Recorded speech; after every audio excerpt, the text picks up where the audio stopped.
हरे राम हरे राम राम राम हरे हरे। हरे कृष्णा। सभी का बहुत बहुत स्वागत है नृत्य श्रवण की कथा में। तो जब हम पैदा होते हैं तो हमें कुछ नहीं पता होता, लेकिन हम धीरे धीरे स्कूल जाते हैं, अपने वातावरण को देखते हैं और धीरे धीरे हम उससे ज्ञान लेना शुरू करते हैं। ज्ञान लेना शुरू करते हैं, आदतें, हमारी नई नई आदतें बनती हैं, भाषा हम सीखते हैं, किस चीज में सुख है, किस चीज में दुख है, ये सब भी हमको उसकी जानकारी होती है। किसी को क्रिकेट खेलना बहुत अच्छा लगता है तो किसी को चेस खेलना अच्छा लगता है, किसी को मीठा पसंद है तो किसी को चटपटा, किसी को नमकीन, किसी को ढीले ढाले कपड़े पसंद हैं और किसी को टाइट कपड़े। कोई बहुत धीरे बात करता है, प्रेम से बात करता है, और कोई बहुत अकड़ कर कॉन्फिडेंटली बात करता है। तो ये सब चीजें हमारे जीवन में सबको आती हैं। पशुओं का समाज तो एक जैसा होता है, मतलब उनका बहुत कम देखा जाता है कि अलग अलग पशु अलग तरीके से व्यवहार कर रहे हैं। उन लोगों का जनरली स्वभाव एक टाइप का होता है। बंदर है तो चंचल है, वो छीन लेगा आपसे केले, आपके हाथ में दिखेगा तो। शेर है तो वो आप पे आक्रमण करेगा। तो जनरली उनका स्वभाव एक जैसा होता है क्योंकि उनकी चेतना प्राय एक जैसी होती है।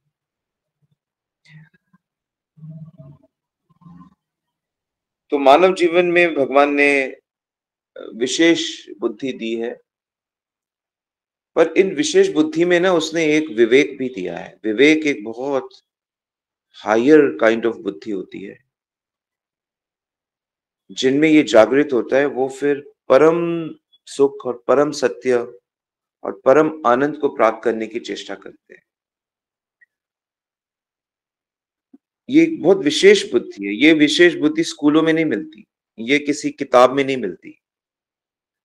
ये सत्संग करने से, साधना करने से ये प्राप्त होती है। गीता में कृष्ण कहते हैं, जो मेरे को प्राप्त करने की चेष्टा करता है, ददामि बुद्धि योगम तम येन माम उपयान्ति ते। तो मैं उसको ये बुद्धि प्रदान करता हूं। यानी कि कृष्ण की कृपा से ही कृष्ण की प्राप्ति होती है। यम एव वृणुते तनुस्वाम, कि जब तक मैं किसी को चुनता नहीं हूं तब तक वो मुझे प्राप्त नहीं कर सकता। और भगवान बेसिकली वो हैं जिनको आप ढूंढ रहे हो। मूल बात ये है। हम क्या कर रहे हैं कि उनकी बनाई हुई जो चीजें हैं, भगवान की, भगवान ने डायरेक्टली नहीं बनाई। भगवान मीडियम होते हैं अलग, जैसे ब्रह्मा जी के द्वारा सृष्टि कराते हैं, माया के द्वारा उसका डिजाइन बनाते हैं, विष्णु रूप में पालन करते हैं, शंकर रूप में संहार करते हैं, ब्रह्मा रूप में सृष्टि करते हैं। तो इस तरह अलग अलग शक्तियों के माध्यम से भगवान चीजों को हैंडल करते हैं। इसमें विष्णु रूप उन्हीं का रूप है, शिव भी उन्हीं का रूप है, ब्रह्मा भी कई बार उनका रूप होता है, और कई बार हम में से किसी को वो ब्रह्मा बना देते हैं। 100 वर्षों तक जो ब्रह्म वर्णाश्रम धर्म का पालन करता है ठीक से, तो ऐसा जो जीव है वो ब्रह्मा बनने लायक बनता है। तो विवेक बुद्धि और परम सत्य और मनुष्य के अंदर वृत्ति तो है जानने की, हायर चीजें जानने की। तो इसलिए भगवान ने मानव समाज को बहुत पहले भगवत गीता का ज्ञान दिया। गीता का ज्ञान जो है वह हमें तत्व ज्ञान करा देता है, हमें पहचान करा देता है हर चीज की। हर चीज की पहचान आपको प्राप्त हो जाएगी। ज्यादातर लोग गीता जीवन के अंत में पढ़ते हैं। चलो अंत में ही पढ़ें, अगर ठीक से पढ़ें और उसको अपने जीवन में प्रैक्टिस कर पाए तो लाइफ सक्सेस हो सकता है। भगवान के हो जाना है समर्पण। तो ऐसे ही कोई भगवान का नहीं हो सकता जब तक वो बहुत सारे चीजों को ना समझे। इसीलिए प्रारंभिक अवस्था में चैतन्य महाप्रभु कहते हैं कि संबंध ज्ञान बहुत जरूरी है। जगत क्या है, माया क्या है, सुख क्या, दुख क्या, इंद्रियां क्या, विषय क्या, जन्म क्या, मरण क्या, नाना प्रकार की स्पीशीज जो हैं, योनियां हैं, वो क्यों हैं।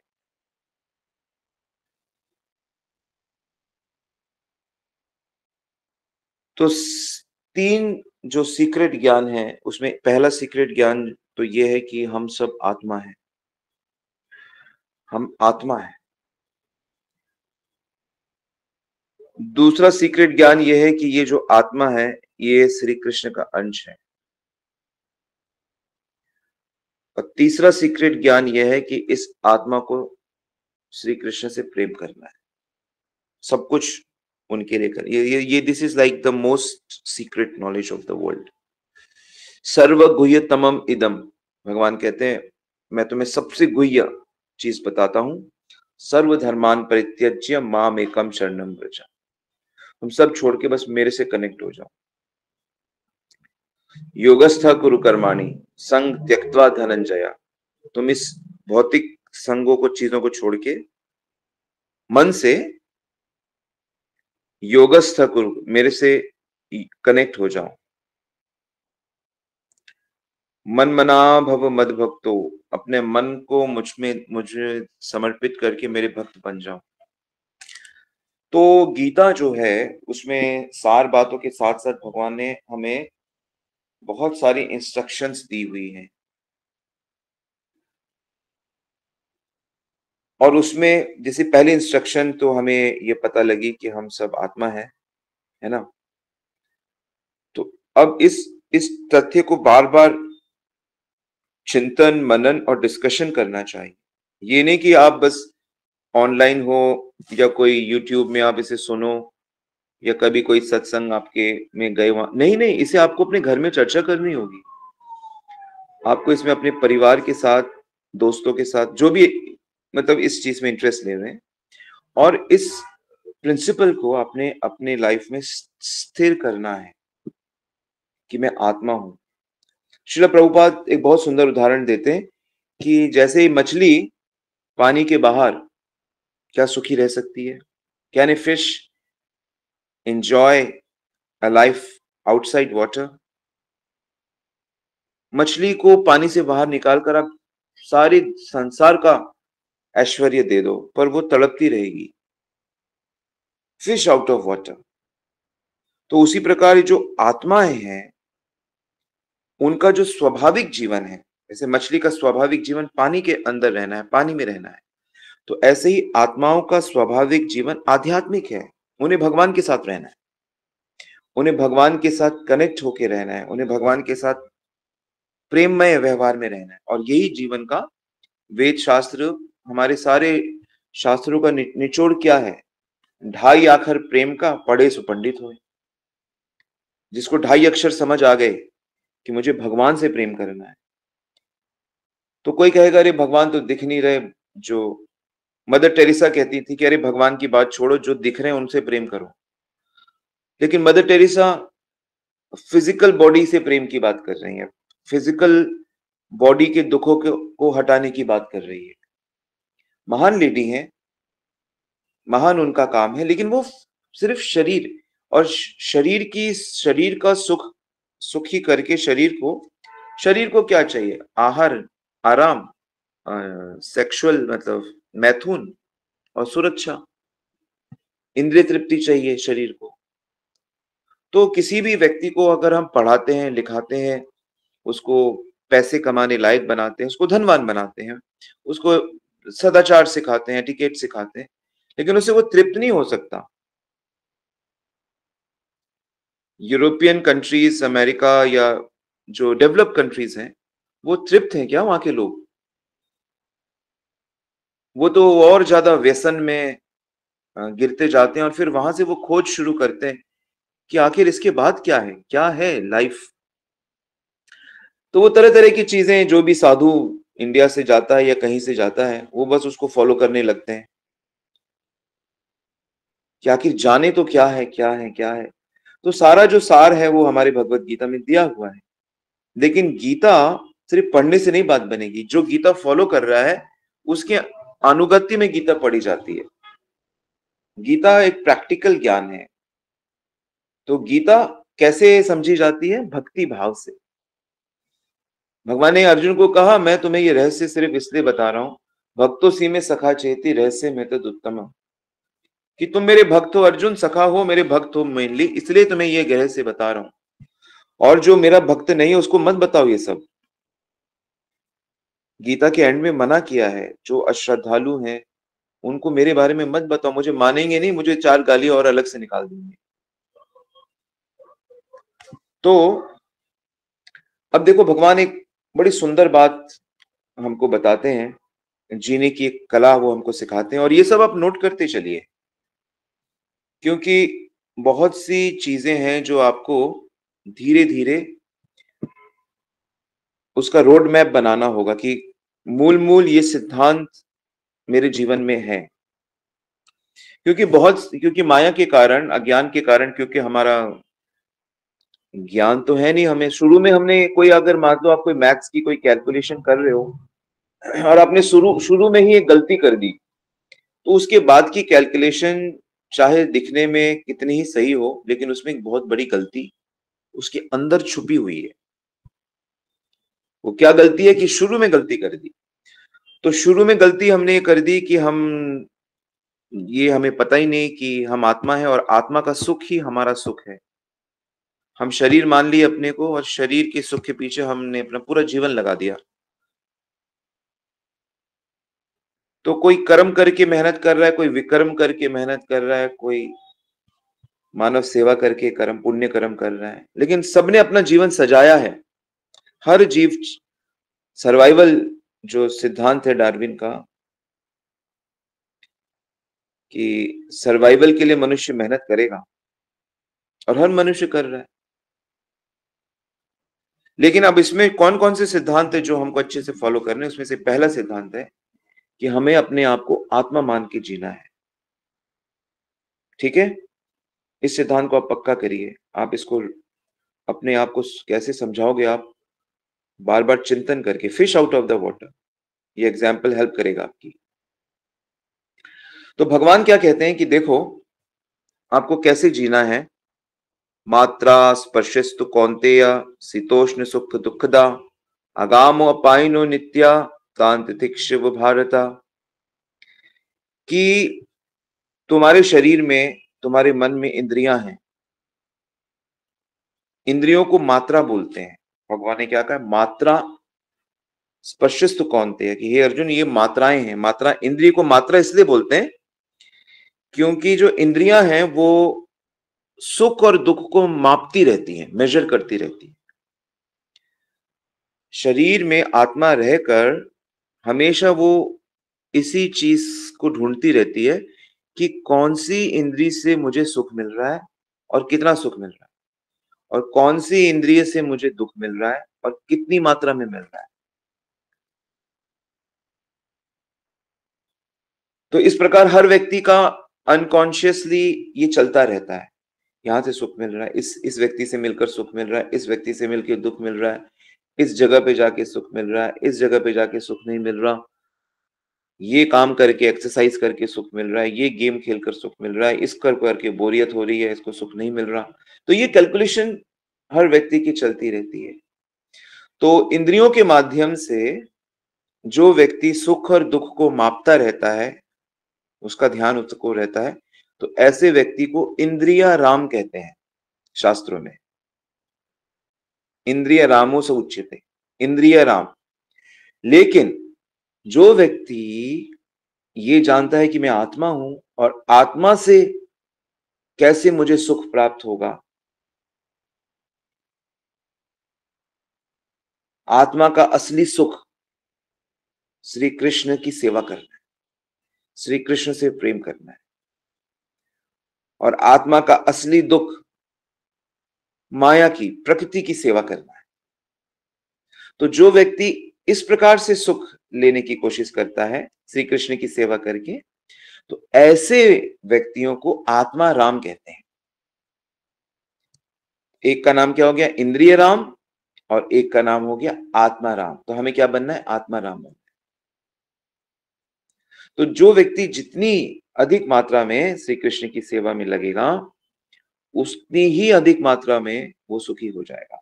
यानी जिस व्यक्ति का जितना ज्यादा मन, डीप मन श्री कृष्ण में लगा हुआ है, भगवान में लगा हुआ, श्री कृष्ण के फिर अनगिनत अवतार हैं, श्री कृष्ण के भक्त हैं, श्री कृष्ण के, ये मत सोचो कि सिर्फ श्री कृष्ण एक व्यक्ति हैं।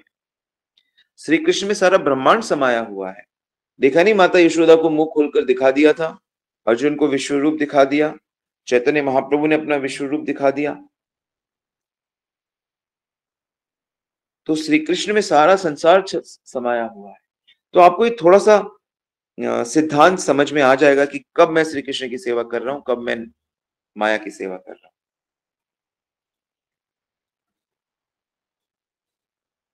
तो आत्माराम व्यक्ति जो होता है, वो अपने सुख दुख का मेजरमेंट इंद्रियों के सुख दुख से नहीं करता है, वो अपनी बुद्धि से, अपनी शुद्ध चेतना से करता है। तो भगवान जीना कैसे है, ये हम सीख रहे हैं।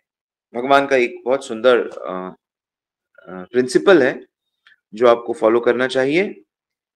तो भगवान कहते हैं कि जो इंद्रियों का, विषयों का जो सुख दुख है, विषय समझते हो ना आप? जैसे कि शब्द, अच्छा शब्द सुनने को मिले, अच्छा गीत, अच्छी हमारी कोई प्रशंसा करे, या कोई बहुत मीठा बात करे। स्पर्श, टच होता है, टच, आराम चाहिए स्किन को। तो पुरुषों को विशेष करके स्त्री का टच बहुत अच्छा लगता है। स्त्री को पुरुष का टच, और स्पेशली बलवान पुरुषों का स्पर्श बहुत अच्छा लगता है। बालक का स्पर्श बहुत अच्छा लगता है। कोई आरामदायक सोफा हो, आराम बिस्तर हो, हाँ, ये सब स्पर्श, मसाज करते हैं, कोई मसाज करे तो बड़ा सुख लगता है। तो ये इंद्रिय सुख है सब। तो उसी प्रकार रूप, सुंदर व्यक्ति, सुंदर स्थान, सुंदर वस्तु, और फिर जीभ से रस जो मिलता है, स्वादिष्ट, कई कई तरह के स्वाद होते हैं। इसी प्रकार कई कई तरह के गंध होते हैं। लोग परफ्यूम्स, इत्र, धूप बत्ती, अगरबत्ती सब यूज करते रहते हैं गंध के लिए, पुष्पों की खुशबू और तरह तरह की चीज। तो श्री कृष्ण कह रहे हैं कि ये जो इंद्रियों से शब्द, स्पर्श, रूप, रस, गंध, इसका जो आनंद लिया जाता है इंद्रिय विषयों से, तो ये जो इंद्रिय विषयों का सुख है ना, भगवान कहते हैं कि ये आता जाता रहेगा, आप इसको रोक नहीं सकते। जैसे कि सर्दियां और गर्मी आती जाती रहती हैं,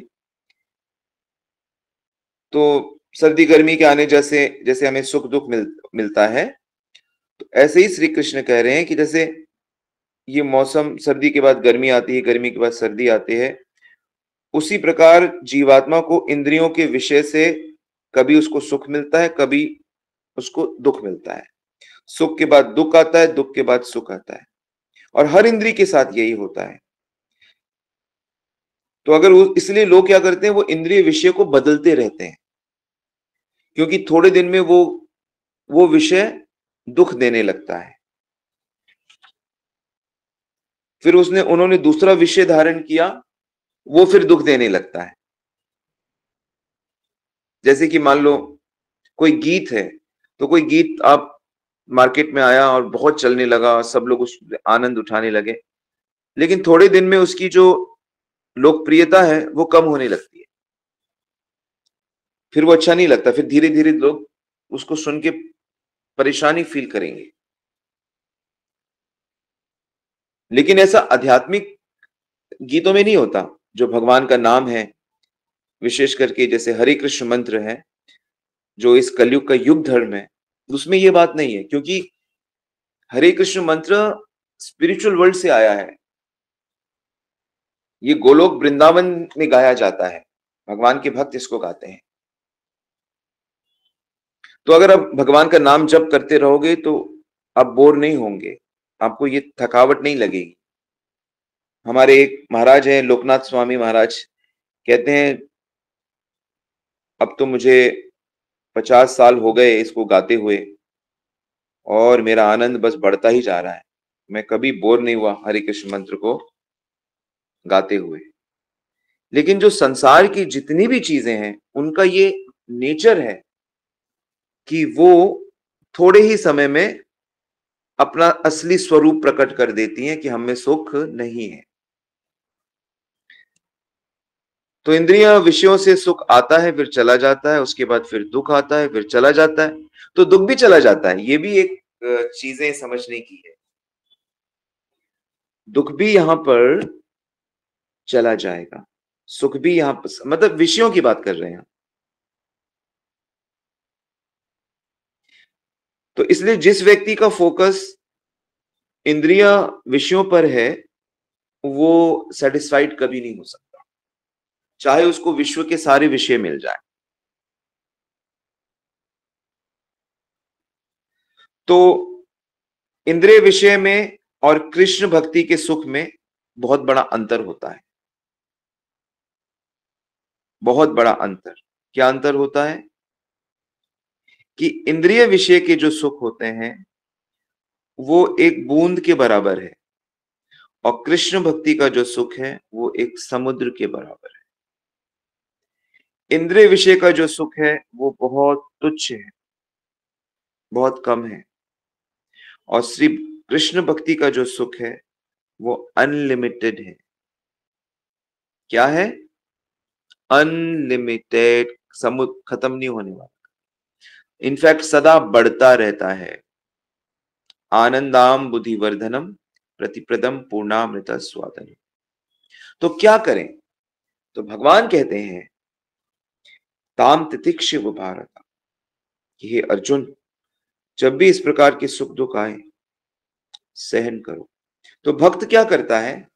एक जो कृष्ण भक्ति कर रहा है, आशा करता हूं कि इस ग्रुप में सारे डिवोटीज कृष्ण भक्त हैं।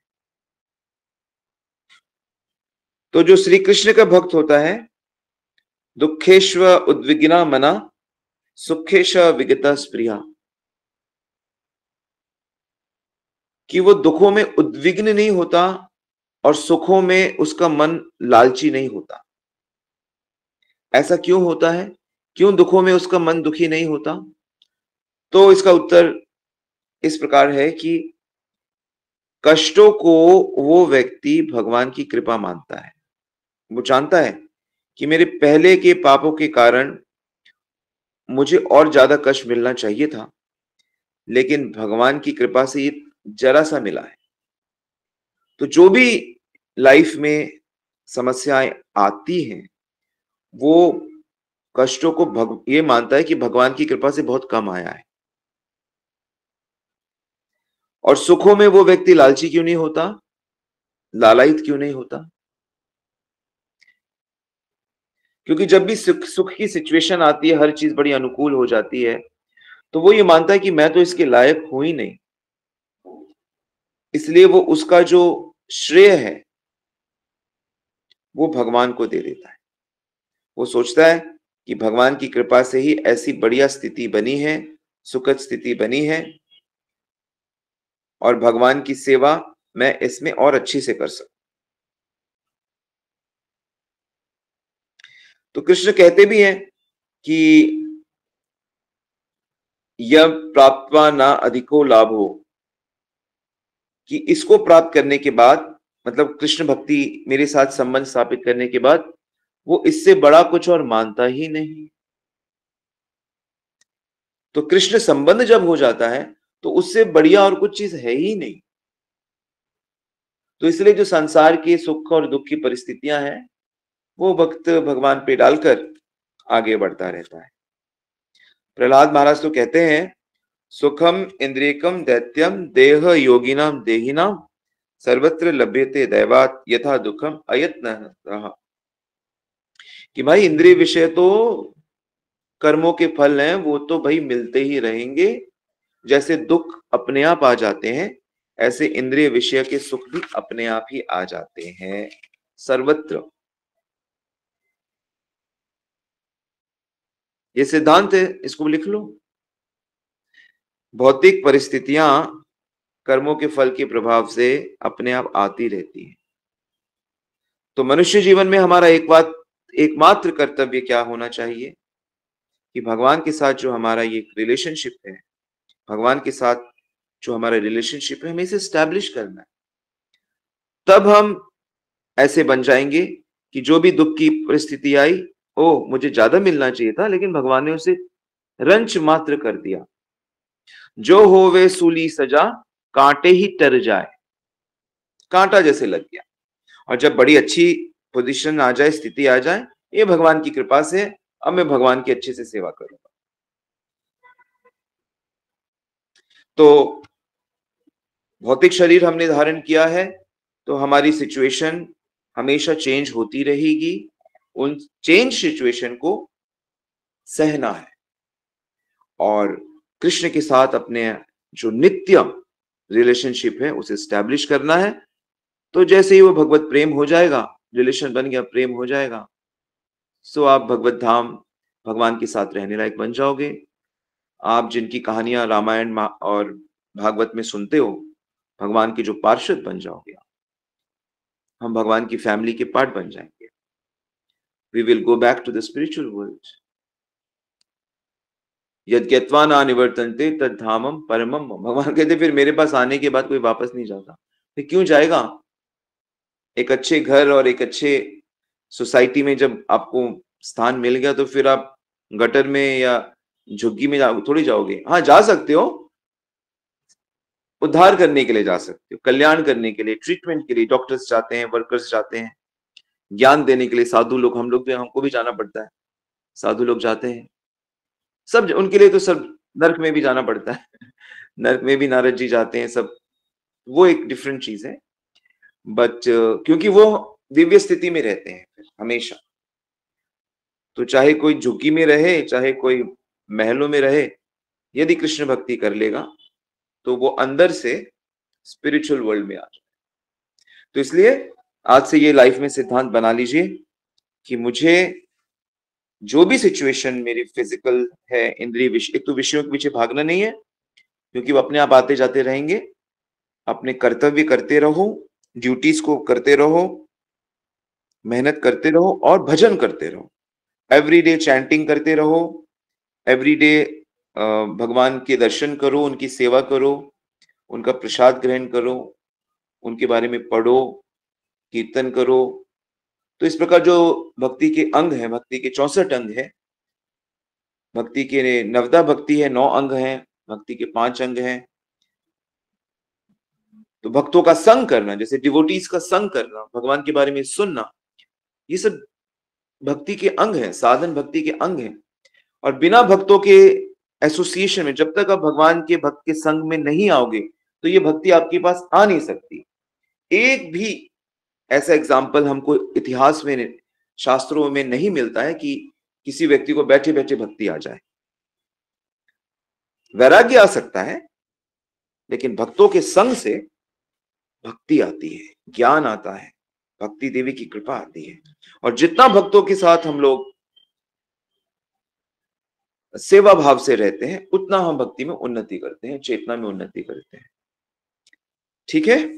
सो मैंने डिस्कस किया भगवत गीता 2nd चैप्टर श्लोक नंबर 14, मात्रा स्पर्शिस्तु कौन्तेय। तो आप लोग इसको गीता में भी चेक कर लीजिएगा और ये नियम बना लो, जो भी होगा भगवान ज्यादा होना चाहिए था, बुरा आपने कंट्रोल किया है, और जो भी अच्छा हो भगवान आपकी कृपा से हुआ। मैं आपकी सेवा करूंगा, सेवा करूंगी, और प्लीज मुझे अपने चरणों में स्थान दे दो, प्लीज मेरे मन में आ जाओ। बार बार भगवान को थोड़ा ऐसे तंग कर सकते हैं आप, इसमें कोई वो बात नहीं। बच्चा तंग कर सकता है, कि माता मेरे को कुछ दो, मैं भी कुछ करना चाहता हूँ आपके लिए। तो ये हमारा अधिकार है, भगवान की सेवा करना, हम इसीलिए बने हैं।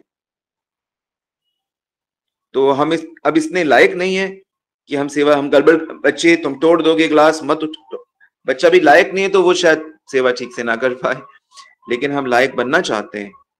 तो निर्मल मन जन सोई मोहि पावा, मोहि छल कपट छिद्र न भावा। निर्मल मन ही मेरे को पा लेता है, मेरी सेवा कर पाता है। छल कपट, तो ये जो दोष, प्रकृति के गुणों के कारण जो चित्त में हमें दोष आ गए हैं, लस्ट, एंगर, ग्रीड, ये जो जितना भी है कई जन्मों का है, इसको हरि नाम करके, नाम जप करके, माला करके, रोज 16 माला जप करके इसको क्लीन कर लो जल्दी से जल्दी। यही चैतन्य महाप्रभु का इंस्ट्रक्शन है, गुरुओं का, वेदों का। परफेक्ट बन जाओ, और फिर देखो आप ये लाइफ, जब सबको सबको भगवान के साथ जोड़ के देखोगे, हर प्राणी को, फिर आप देखो आहा क्या जीवन है। असली जीवन शुरू हो गया, नकली जीवन खत्म, असली जीवन शुरू। ऑलराइट, सो टाइम हो गया है, तो हम लोग यहीं रुकते हैं। Thank you very much. किसी का कोई प्रश्न है तो आप पूछ सकते हैं। हरे कृष्ण।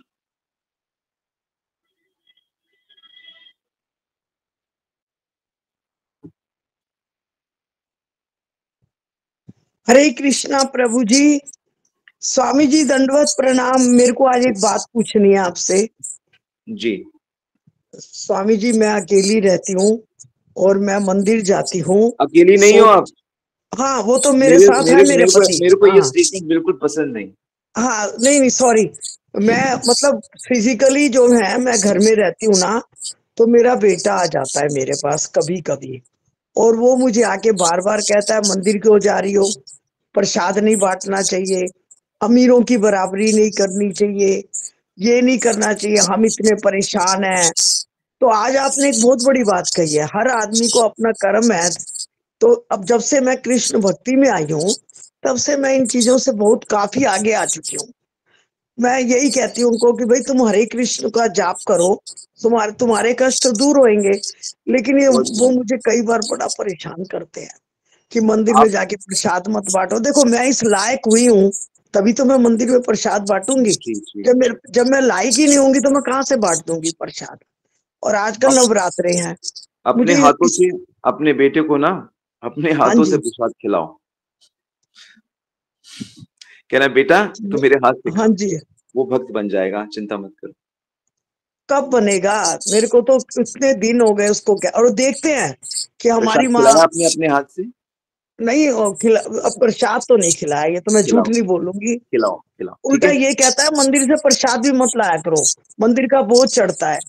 कभी कभी कभी ना, कभी कभी मैं क्या कहूँ आपको, क्योंकि मैंने उसको संसार, बोला है। माता, संसार विचित्र है, संसार के लोगों की भावना विचित्र है, चाहे वो बेटे हो, भाई हो, कोई हो। लेकिन वो धीरे धीरे उनको भक्तों का संग मिलेगा जब उसको, और घर में क्या ना, घर के मेंबर्स को लोग लाइटली लेते हैं, ठीक है। तो उनको आप किसी भक्त से मिला दीजिएगा। वो जयनारायण प्रभु को आप जानती हो, वो आपके संपर्क में है, तो आप उनको जी मिला मैं दीजिएगा। तो सबको जानती हूँ, जी। मैंने कहा भी है उनको। मैंने कहा तुम एक बार भक्ति ऑल राइट, करके तो देखो, कितना आनंद आता है। किसी भक्त से किसी मिला दीजिएगा, किसी सज्जन से, वो नहीं सुनते, सुनते नहीं है। हार वो ना कहते मानो। हैं हम ज्यादा हरे कृष्ण। समझदार हैं। वो कहते हैं हम ज्यादा समझदार हैं। इस हार ना चीज से ना मानो।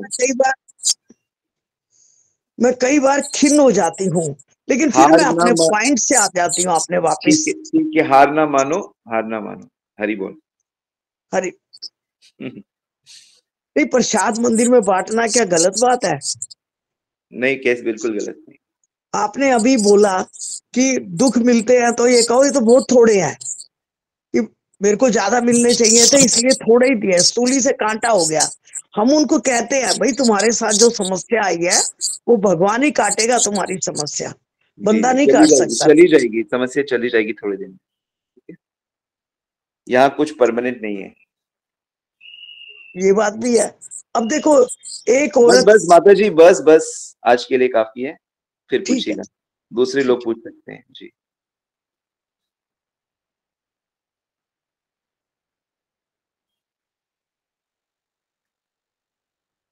यस, इससे रिलेटेड कोई और क्वेरी?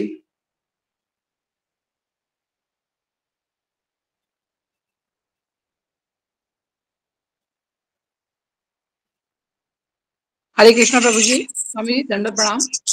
यस आदि शक्ति। स्वामी जी, विश्व रूप एंड विराट रूप, तो एक ही यशोदा मैया, हाँ जी, दोनों एक भगवान ही ने हैं? अलग अलग अलग तरीके से दिखाया ना। मतलब देखिए, इस सारे जगत में भगवान व्याप्त हैं, तो वो कैसे व्याप्त हैं, तो भगवान अलग अलग भक्तों को अलग अलग तरीके से दिखाते हैं, जिससे उनको बात समझ आ जाए। ठीक है, ठीक है स्वामी जी। यशोदा मैया को विश्व रूप दिखाया था इनसे? हाँ, पूरा ब्रह्मांड का दर्शन कराया, कैसे सारा ब्रह्मांड मेरे भीतर है। ठीक ठीक प्रभु जी, दंडवत प्रणाम स्वामी। ऐसा ऐसा क्या नहीं है जो उन्होंने उसमें देखा, उसका वर्णन आता है। यशोदा माता जब अपनी सखियों को बताती है, रोहिणी मैया को बताती है कि मैंने क्या क्या देखा, और नॉट ओनली उस मिट्टी खाने वाली लीला में, बल्कि आम दिनों में भी उनको, इनफैक्ट जब कृष्ण गर्भ में थे, जब गर्भ में थे कृष्ण, मन में थे, गर्भ में थे, तो यशोदा माता को उसे दिखता था कि बहुत से देवता मेरे कमरे में आके मेरे पे फूल बरसा रहे हैं, नाच रहे हैं, गा रहे हैं। तो उनको समझ नहीं आता था ये सपना है कि ये रियलिटी है। और कई बार फूल देखती थी, अरे ये पुष्प कहाँ से आए, ये तो फूल यहाँ ऐसे दिव्य, वो अगले दिन गायब हो जाते थे फूल, एक दिन रहते थे। तो ऐसे ऐसी बहुत सी घटनाएं सची माता के साथ भी, महाप्रभु के टाइम पे भी होती हैं, और भगवान कौशल्य माता जी के साथ भी होती हैं, और उनके साथ भी होती हैं। तो अलग अलग अनुभूतियां भगवान कराते रहते हैं। तो स्वामी जी, अर्जुन को जो दिखाया था कुरुक्षेत्र में, वो विराट रूप था? हाँ, उसको विराट रूप भी कहते हैं, विश्व रूप भी कहते हैं जी। विराट ठीक है मीन्स, स्वामी। और विश्व रूप मतलब सारा ब्रह्मांड जिस रूप में भगवान प्रकट करते हैं, वो हमारे लिए नहीं है, हम भक्तों के लिए नहीं है वो रूप। हमारे लिए तो वो श्याम सुंदर, वो वृंदावन का नंदन नंदन है, द्विभुज। भगवान गीता में कहते हैं कि मेरा ये 2 हाथ वाला रूप प्राप्त करना बहुत मुश्किल है अर्जुन, ये सबसे ज्यादा मुश्किल है। ठीक है, ठीक स्वामी जी, दंडवत प्रणाम, धन्यवाद। इस पॉइंट को नोट किया जाए।